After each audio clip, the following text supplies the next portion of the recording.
معاشرت سے متعلق مسئلہ بیان کیا تھا کئی دن پہلے، اور پھر بیچ میں اعتکاف کے مسئلے میں نے 2 دن بیان کیے۔ اعتکاف کے مسئلے تقریباً پورے ہو گئے، اور ویسے بھی کوئی معلوم کرنا چاہے تو 2 گھنٹہ میں آپ کے شہر میں رہتا ہوں، آپ معلوم کر سکتے ہیں۔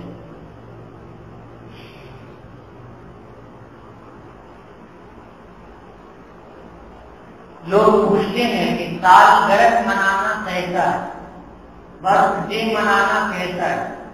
بھائی، برتھ ڈے منانا جائز نہیں ہے، یہ غیروں کی نسخالی ہے، انگریزوں کی نسخالی ہے۔ اسلام میں برتھ ڈے منانا نہیں۔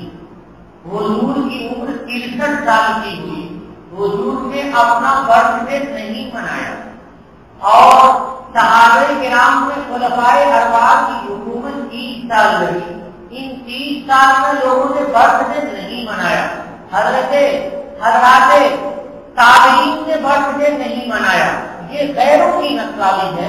اگر برتھ ڈے منانا جائز ہوگا تو اسلام میں تینوں زمانوں میں سے کسی زمانے میں یہ ہوتا، برتھ ڈے ہوتا، حضور کے زمانے میں، صحابہ کے زمانے میں، تابعین کے زمانے میں۔ اس لیے برتھ ڈے بنانا بالکل جائز نہیں ہے، یہ غیروں کی نسخالی ہے۔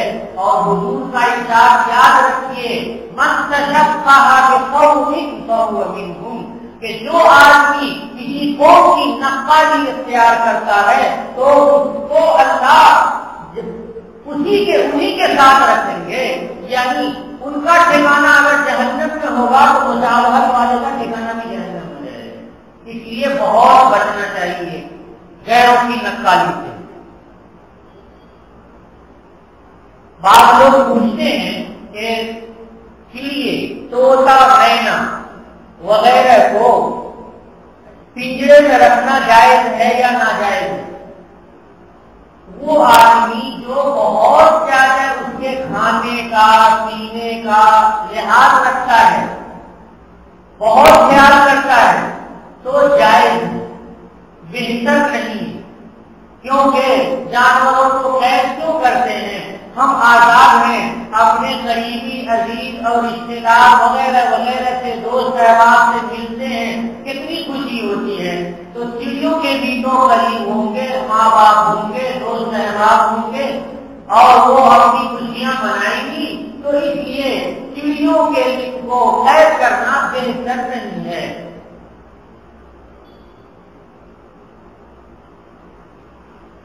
بعض عورتیں مردوں کی طرح بولتی ہیں، مردوں والا صیغہ استعمال کرتی ہیں کہ میں جاؤں گا، میں کھاؤں گا، اور میں ایسا ہوں، اس طرح سے بولتی ہیں، میں نے سنا ہے۔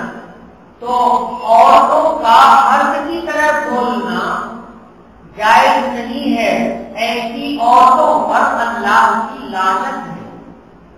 وہ عورتیں جو مردوں کی مشابہت اختیار کرتی ہیں، ان پر نبی کریم صلی اللہ علیہ وسلم نے لعنت فرمائی ہے۔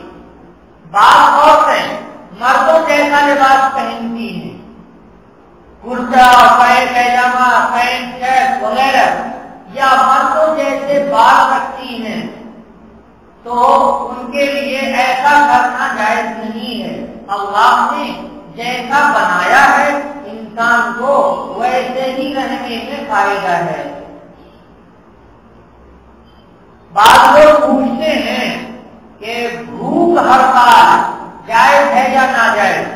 یعنی کسی چیز کو منوانے کے لیے آدمی اپنے کو بھوکا رکھتا ہے کہ میں نہیں کھاؤں گا جب تک میری فلاں خواہش پوری نہیں ہو جائے گی، فلاں مطالبہ میرا پورا نہیں ہو جائے گا۔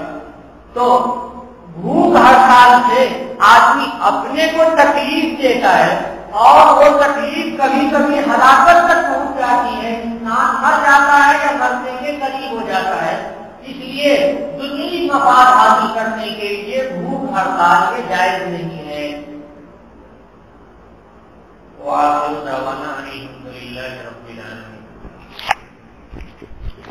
اللهم صل على محمد وعلى آل محمد